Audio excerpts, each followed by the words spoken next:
दोस्तों नमस्कार।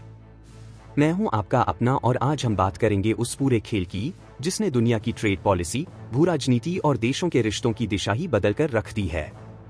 अमेरिका, भारत, रूस, यूरोप, ओमान, न्यूजीलैंड। कौन किसके साथ क्या डील कर रहा है, कौन किससे नाराज है और किसके कदम से किसका खेल पलट रहा है, यह सब कुछ आज हम बेहद आसान भाषा में समझेंगे। बिल्कुल वैसे जैसे एक दोस्त दूसरे दोस्त को रोड साइड चाय की दुकान पर बैठकर समझाता है। अमेरिका के अंदर अब धीरे धीरे यह एहसास हो रहा है कि यार, भारत के साथ हमारे रिश्ते इतने अच्छे थे, हमने ही गड़बड़ कर दी। ये बात आप और मैं नहीं कह रहे, अमेरिका के अपने नेता कह रहे हैं। वो मान रहे हैं कि भारत और अमेरिका के बीच जो खटास आई, उसका कारण भारत नहीं, अमेरिका खुद है। दूसरी तरफ भारत बड़ी शांति और प्रोफेशनल अंदाज में दुनिया भर के देशों के साथ ट्रेड समझौते साइन कर रहा है। कोई हंगामा नहीं, कोई प्रचार नहीं, बस सीधे सीधे काम और बेहद रणनीतिक तरीके से। और जो सबसे मजेदार बात है, अमेरिका में बैठे कई नेता इस समय दो बातें एक साथ बोल रहे हैं। एक तरफ कहते हैं भारत के साथ बहुत बढ़िया डील होने वाली है, और दूसरी तरफ कहते हैं हमने रिश्ते बिगाड़कर गलती की। ये वही कंफ्यूजन है जो तब पैदा होता है जब घर के अंदर ही कोई तालमेल न हो। अब भारत की सोच देखिए। भारत ना तो किसी से डरता है, ना किसी पर निर्भर है। भारत बस अपनी दिशा में आगे बढ़ रहा है। अमेरिका में सोच कुछ अलग प्रकार की है। रात को उठकर एक ट्वीट कर दिया कि फलां देश पर टैरिफ लगाओ। सुबह अधिकारियों को उसकी वजह ढूंढनी पड़ती है और दोपहर में फिर नया बयान आ जाता है। ऐसी अनिश्चितता के साथ एक स्थिर ट्रेड नीति चल ही नहीं सकती, और भारत यह बात बहुत पहले समझ चुका है। भारत का साफ संदेश है, जो हमारे हित में होगा वो करेंगे। दुनिया कौन क्या सोचती है वो बात का मामला है। अब अमेरिका की हालत देखिए। चीन ने उनका सोयाबीन लेना कम कर दिया। अमेरिकी किसान परेशान हो गए। गोडाउन में माल भरा पड़ा है और वह उम्मीद कर रहे हैं कि शायद भारत खरीद ले, शायद भारत बड़ा चेक दे दे। दूसरी तरफ भारत है जो हर स्थिति को शांत दिमाग से देख रहा है। ना जल्दबाजी, ना दबाव, ना भावनाओं में बहना। और जीत हमेशा उसी की होती है जो स्थिर दिमाग से खेलता है। अब बात करते हैं उस वायरल तस्वीर की जिसमें भारत के प्रधानमंत्री और रूस के राष्ट्रपति एक कार में बैठे मुस्कुरा रहे थे। अमेरिका की एक कांग्रेस सदस्य ने यह तस्वीर लहराकर कहा, देखिए, इंडिया रूस के करीब जा रहा है और इसका जिम्मेदार भारत नहीं, हमारे अपने फैसले हैं। उनकी बात आधी सही है और आधी अधूरी, क्योंकि भारत रूस की दोस्ती आज की नहीं, 1947 से वैसी ही मजबूत है। यानी यह रिश्ता अमेरिका की किसी गलती की वजह से नया नहीं बना, यह हमेशा से एक स्थिर रिश्ता है। भारत सभी से दोस्ती चाहता है, अमेरिका से भी, रूस से भी, यूरोप से भी, लेकिन भारत आदेश लेने के लिए नहीं बना। भारत बराबरी के आधार पर रिश्ते बनाता है। अब चलिए आगे बढ़ते हैं और देखते हैं कैसे भारत दुनिया भर के साथ ट्रेड डील्स कर रहा है और क्यों हर देश भारत के साथ हाथ मिलाना चाह रहा है। अब कहानी यहां से और दिलचस्प होती है, क्योंकि अमेरिका के भीतर एक बड़ा विरोधाभास चल रहा है। एक तरफ वे भारत से बेहतर रिश्ते चाहते हैं और दूसरी तरफ ऐसी बातें बोल देते हैं जिससे रिश्ते और उलझ जाते हैं। अमेरिका के शीर्ष अधिकारी खुद कहते हैं कि भारत ने उन्हें अब तक का सबसे अच्छा ऑफर दिया है, इतना अच्छा कि उन्होंने किसी देश से कभी नहीं देखा। सोचिए, एक तरफ यह तारीफ और दूसरी तरफ अमेरिकी राजनीति में बैठे कुछ लोग भारत को ही गलत ठहराने की कोशिश कर रहे हैं। मतलब घर के अंदर ही एक राय नहीं बन पा रही। भारत की पोजीशन देखिए, इतनी शांति से, इतनी समझदारी से हर बयान, हर टिप्पणी को हैंडल कर रहा है कि दुनिया भी कहती है India is the new classroom topper. अब आते हैं कृषि वाली बड़ी कहानी पर। अमेरिका के अधिकारी कह रहे हैं कि भारत ने कृषि के मामले में जितना दरवाजा खोला, उतना किसी देश ने कभी नहीं खोला। भारत का सीधा संदेश है, अगर आप अपना अनाज बेचना चाहते हो तो शर्तें भी तय होंगी। यहां कोई भी बिना बातचीत के कुछ नहीं बेच सकता। इधर चीन ने अमेरिका का सोयाबीन खरीदना कम कर दिया। उधर अमेरिकी किसान परेशान, गोदाम भरते जा रहे हैं और जिनको बेचना था उन्होंने मुंह फेर लिया। अब ये किसान व्हाइट हाउस जाकर पूछ रहे हैं, ये नए टैरिफ किस लिए? हमारी कमर तोड़ दी आपने। मतलब जिस देश को अमेरिका ने निशाना बनाया, उन्हीं ने पलटकर अमेरिका की खेती की नींव हिला दी। अब देखिए अमेरिकी परेशानी। वे उम्मीद लगाए बैठे हैं कि अगर इंडिया थोड़ी मेहरबानी कर दे, थोड़ा सा खरीद ले, तो हमारी नाव डूबने से बच जाएगी। लेकिन भारत को पता है कि अमेरिका क्या चाहता है, कब चाहता है और क्यों चाहता है। भारत भावनाओं में बहने वाला देश नहीं, यह अब रणनीति से चलता है। अमेरिका उलझा हुआ है, भारत बिल्कुल साफ दिमाग से खेल रहा है और खेल में वही जीतता है जिसका दिमाग साफ हो। फिर आती है वह वायरल तस्वीर। भारत के प्रधानमंत्री और रूस के राष्ट्रपति एक कार में बैठकर मुस्कुरा रहे हों। अमेरिका की एक नेता उस तस्वीर को लहराकर कहती है, देखो इंडिया रूस के पास जा रहा है और इसका कारण भारत नहीं, हम खुद हैं। उनकी बात में सच्चाई है, पर पूरी सच्चाई नहीं। भारत और रूस के रिश्ते आज के नहीं, दशकों पुराने भरोसे पर टिके हुए हैं। ये रिश्ते किसी अमेरिकी बयान या टैरिफ की वजह से न बदले थे, न बदलेंगे। भारत की नीति बिल्कुल साफ है, सबसे दोस्ती करो, पर किसी का आदेश मत लो। भारत की सबसे बड़ी खासियत यही है, रिश्ते दिल से बनाता है, लेकिन फैसले दिमाग से। कौन क्या कह रहा है, कौन क्या दबाव डाल रहा है, भारत यह सब सुनता है, समझता है, लेकिन फैसला सिर्फ अपने हित में ही लेता है। और यही नीति भारत को आज दुनिया की नई शक्ति बना रही है। अब आगे बढ़ते हैं और बात करते हैं दुनिया की सबसे बड़ी टेक कंपनियों की, जो आजकल एक दिशा में दौड़ रही हैं, भारत की ओर। माइक्रोसॉफ्ट हो, अमेज़न हो, गूगल हो, इंटेल हो, हर कोई समझ चुका है कि अगर भारत में अभी कदम नहीं जमाया तो आने वाले समय में पछताना पड़ेगा। भारत सिर्फ बड़ा देश नहीं, बल्कि दुनिया की सबसे तेज बढ़ती डिजिटल अर्थव्यवस्था है। डेटा, क्लाउड, एआई, स्टार्टअप, हर सेक्टर में भारत ऐसा उछाल दिखा रहा है जो किसी और देश में दिखाई ही नहीं देता। इसीलिए अमेरिकी कंपनियां कह रही हैं, राजनीति अपनी जगह, लेकिन निवेश वहीं जहां भविष्य है, और भविष्य इंडिया है। अमेज़न कहता है कि वह 2030 तक भारत में $35 अरब लगाएगा। माइक्रोसॉफ्ट पहले ही अरबों निवेश कर चुका है और अब और अरबों लाने के लिए तैयार है। गूगल कहता है, हम 15 अरब डालेंगे। इंटेल भी बड़े पैमाने पर सेमीकंडक्टर निवेश की तैयारी में है। मतलब एक तरफ अमेरिकी राजनीति भारत की आलोचना कर रही है और दूसरी तरफ अमेरिकी कंपनियां भारत की प्रशंसा कर रही हैं। एक तरह से ये कंपनियां ही बता रही हैं कि भारत को रोकना अब संभव नहीं। और यही कारण है कि आज कोई भी समझदार अमेरिकी नेता भारत से रिश्ता बिगाड़कर अपने ही देश का नुकसान नहीं करना चाहता, क्योंकि अमेरिकन कंपनियों को साफ दिख रहा है कि भारत से दूर जाना भविष्य से दूर जाना। और अगर कोई देश इस समय सबसे ज्यादा निवेश खींच रहा है, वह भारत है। अब जो नेता भारत को गलत ठहराते हैं, वे वास्तव में अपने ही देश की टेक कंपनियों की राह में बाधा डाल रहे हैं, क्योंकि भारत की वृद्धि अमेरिकी कंपनियों के लिए भी वरदान है।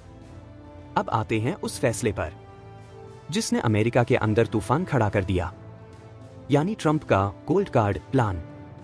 उन्होंने कहा, टैलेंट चाहिए, बहुत अच्छा, लेकिन साथ में $1 मिलियन भी चाहिए।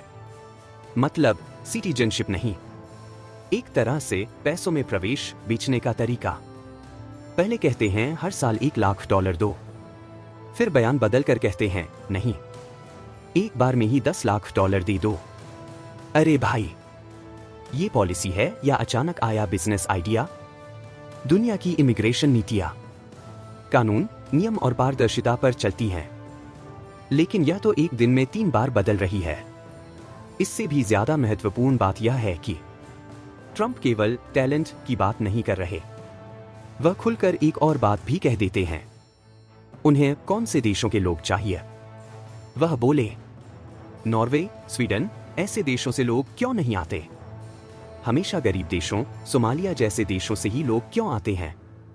इस बयान का मतलब साफ है, वे गोरों को प्राथमिकता देना चाहते हैं। जो लोग गहरे रंग के देशों से आते हैं, उनके लिए उनके दिल में जगह कम है। यह सोच भारत को बहुत साफ दिखाई देती है, और भारत यह अच्छी तरह जानता है कि ऐसे व्यक्ति के बयान पर कोई स्थिर पॉलिसी नहीं बनाई जा सकती। और अब आते हैं उस टैरिफ गेम पर, जिससे सारा भ्रम पैदा होता है। ट्रंप की आदत है, रात को अचानक ट्वीट कर देंगे, इस देश पर 50% टैरिफ। सुबह अधिकारी सिर पकड़ लेते हैं, अभी वजह भी नहीं पता, अब लागू करना भी पड़ेगा। अमेरिका की अदालतें तक पूछ रही हैं, ये फैसले किस आधार पर लिए जा रहे हैं? मतलब पूरा सिस्टम एक आदमी के मूड पर चल रहा है। और भारत समझदार है, वह ऐसे बयान को अंतिम सत्य नहीं मानता। भारत की पॉलिसी बिल्कुल स्पष्ट है, जब तक आधिकारिक, स्थिर और कानूनन सही घोषणा न हो जाए, भारत कोई कदम नहीं उठाता। इसलिए भारत परेशान नहीं होता और न ही जल्दबाजी में प्रतिक्रिया देता है। भारत सिर्फ देखता है कौन सा बयान वास्तविक है और कौन सा एक रात की आवेश में टाइप की गई लाइन है। अब कहानी यहां से और भी रोचक हो जाती है, क्योंकि हम बात करेंगे उस रणनीति की जो भारत को आज एक अलग ही स्तर पर खड़ा कर रही है। दुनिया का ट्रेड इंजन बनाकर भारत समझ चुका है कि दुनिया दोस्ती से नहीं, हितों से चलती है। इसलिए भारत हर देश के साथ भावनाओं में नहीं, तर्क के आधार पर व्यवहार करता है। इसी वजह से भारत एक तरफ अमेरिका की कंपनियों को यहां निवेश करने देता है, दूसरी तरफ रूस से सस्ता तेल खरीदता है, तीसरी तरफ यूरोप से व्यापार बढ़ाता है, और चौथी तरफ खाड़ी देशों के साथ दीर्घकालिक सप्लाई चेन बनाता है। भारत का फंडा सीधा है, हम अपने हित पहले देखते हैं, बाकी बाद में। अब बात करते हैं उन फ्री ट्रेड एग्रीमेंट्स की, जिनकी वजह से दुनिया का हर बड़ा देश भारत के दरवाजे पर खड़ा है। एक समय था जब भारत सालों तक किसी से डील नहीं करता था, लेकिन अब जैसे ही भारत की अर्थव्यवस्था ने रफ्तार पकड़ी, दुनिया की नजर अचानक भारत पर टिक गई। ओमान, डील लगभग तैयार, प्रधानमंत्री और वाणिज्य मंत्री खुद जाकर इसे साइन करेंगे। न्यूजीलैंड, उनका मंत्री भारत आ रहा है, जिसका मतलब नीचे की टीमें सारी शर्तें पहले से तय कर चुकी हैं। जब मंत्री आते हैं, मतलब मैच आखिरी ओवर में पहुंच चुका है, और जब दोनों सरकारें सिर हिलाकर हाँ कर दें, बस दस्तखत की देर होती है। एक बात समझिए, फ्री ट्रेड एग्रीमेंट केवल दो नेताओं की मुस्कान से नहीं होते, इसके पीछे महीनों की मेहनत होती है।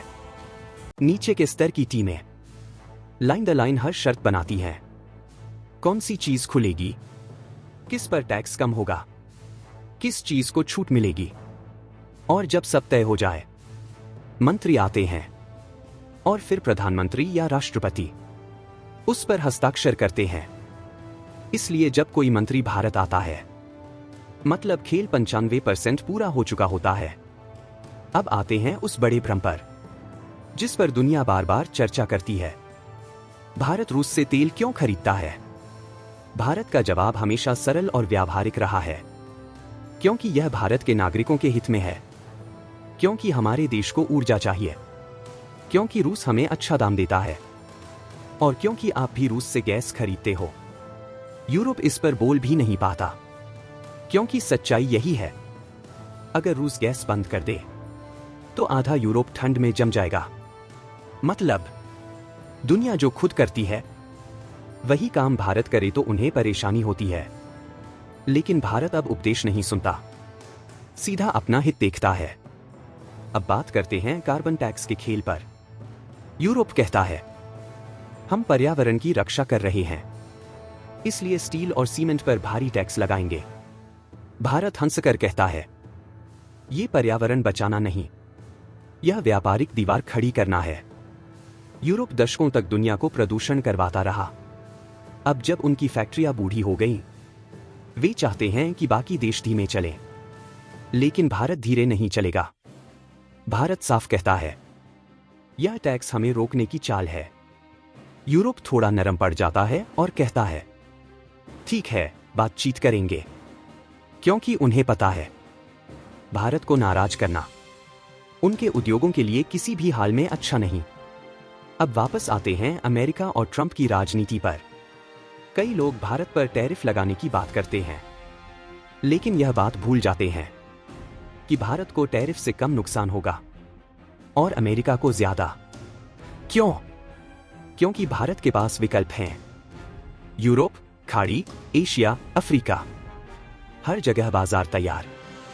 लेकिन अगर अमेरिका भारत को नाराज करेगा, तो वह अपनी ही कंपनियों को नुकसान देगा, जो अरबों डॉलर भारत में लगाने जा रही हैं। मतलब नुकसान किसका होगा? अमेरिका का, भारत का नहीं। अब सोचिए, एक ट्वीट के आधार पर टैरिफ लग जाए, सुबह नीति बदल जाए, अदालतों में सवाल उठें। ऐसे माहौल में कोई भी देश स्थिर व्यापार कैसे करेगा? इसलिए भारत समझदारी से हर कदम सोचकर उठाता है। कहीं जल्दबाजी नहीं, कहीं घबराहट नहीं। भारत कहता है, बयान आने दो, नीति जब बनेगी तब जवाब देंगे। और यही परिपक्वता भारत को दुनिया में एक विश्वसनीय देश बनाती है। अब दोस्तों, कहानी अपने अंतिम और सबसे महत्वपूर्ण मोड़ पर आ गई है, जहां भारत की असली शक्ति दिखाई देती है। ट्रंप की राजनीति, अमेरिकी उलझने, यूरोप की चिंताएं और दुनिया भर की देशों की लाइन, सब एक तरफ, और भारत की शांत, संतुलित और आत्मविश्वासी रणनीति एक तरफ। अगर आप ध्यान से देखें, तो भारत के पास वो 3 शक्तियां हैं जो किसी भी देश को आने वाले दशकों में वैश्विक नेतृत्व दे सकती हैं। पहली, दुनिया की सबसे युवा आबादी। जहां बाकी देश बुजुर्ग होते जा रहे हैं, भारत जवान हो रहा है। दूसरी, तेजी से बढ़ती अर्थव्यवस्था। हर बड़ा संस्थान मान चुका है कि अगले 25 सालों में भारत वैश्विक विकास का मुख्य इंजन रहेगा। तीसरी, राजनीतिक स्थिरता और स्पष्ट विदेश नीति। यह चीज न अमेरिका को मिल रही है, न यूरोप को, लेकिन भारत इसे लगातार मजबूत कर रहा है। अब आप सोचिए, जब यूरोप कह रहा है हमें भारत के साथ डील करनी ही करनी है, जब खाड़ी देश भारत के साथ लंबे समझौते कर रहे हैं, जब जापान, कोरिया, सिंगापुर भारत में निवेश बढ़ा रहे हैं, और जब अमेरिका की सबसे बड़ी कंपनियां भारत में अरबों डॉलर डाल रही हैं, तो इसका वैश्विक संदेश क्या है? बहुत साफ, भारत अब फॉलोअर नहीं, ग्लोबल ड्राइवर बन चुका है। और यह बात हर देश की रणनीतिक योजना में लिखी जा चुकी है। अब बड़ी बात, ट्रंप जैसे नेता सोचते हैं कि अगर वे टैरिफ लगा देंगे तो भारत झुक जाएगा, लेकिन वे भूल जाते हैं कि पुराने जमाने का भारत अब नहीं है। आज का भारत कहता है, तुम टैरिफ लगाओ, हम दूसरा बाजार खोल लेंगे। तुम शर्त बदलो, हम नया साझेदार ढूंढ लेंगे। तुम नाराज हो जाओ, हमें फर्क नहीं पड़ता, हम वही करेंगे जो हमारे देश के हित में है। यह आत्मविश्वास अचानक नहीं आया, यह आया है लगातार बढ़ती अर्थव्यवस्था, बढ़ते निवेश और बदलते वैश्विक समीकरणों से। और अब आते हैं उस हिस्से पर जिसने दुनिया को ट्रंप की सोच की असली झलक दी। उनकी टिप्पणी की, उन्हें नॉर्वे, स्वीडन जैसे देशों से लोग चाहिए। मतलब साफ है, उन्हें गोरा रंग चाहिए, अमीर चाहिए, गौरवर्ण देशों के लोग चाहिए, बाकी उन्हें मंजूर नहीं। भारत इस मानसिकता को पहचानता है, और यही कारण है कि भारत अपने निर्णय कभी किसी व्यक्ति के बयान पर नहीं करता, बल्कि पूरी प्रणाली, पूरी नीति और पूरे देश के हित को देखकर करता है। अब इस पूरी कहानी का सार क्या है, मैं आपको एक एक करके बिल्कुल साफ शब्दों में बता देता हूं। भारत अब दुनिया के साथ बराबरी पर ट्रेड करता है, किसी के दबाव में नहीं, भारत के साथ डील करने के लिए हर बड़ा देश लाइन में खड़ा है। यूरोप, खाड़ी देश, एशिया प्रशांत, अफ्रीका, सब। अमेरिकी राजनीति चाहे जितनी उलझी रहे, अमेरिकी कंपनियां जानती हैं कि भविष्य भारत है। भारत का कूटनीतिक संतुलन अमेरिका से भी, रूस से भी और बाकी दुनिया से भी सबसे परिपक्व माना जा रहा है। और भारत अब ट्रेड, टेक्नोलॉजी, सुरक्षा, ऊर्जा, हर क्षेत्र में अपनी शर्तों पर बात कर रहा है। यह नया भारत है, आत्मविश्वासी, समझदार और दुनिया की नई शक्ति संतुलन को अपने अनुसार आकार देने वाला।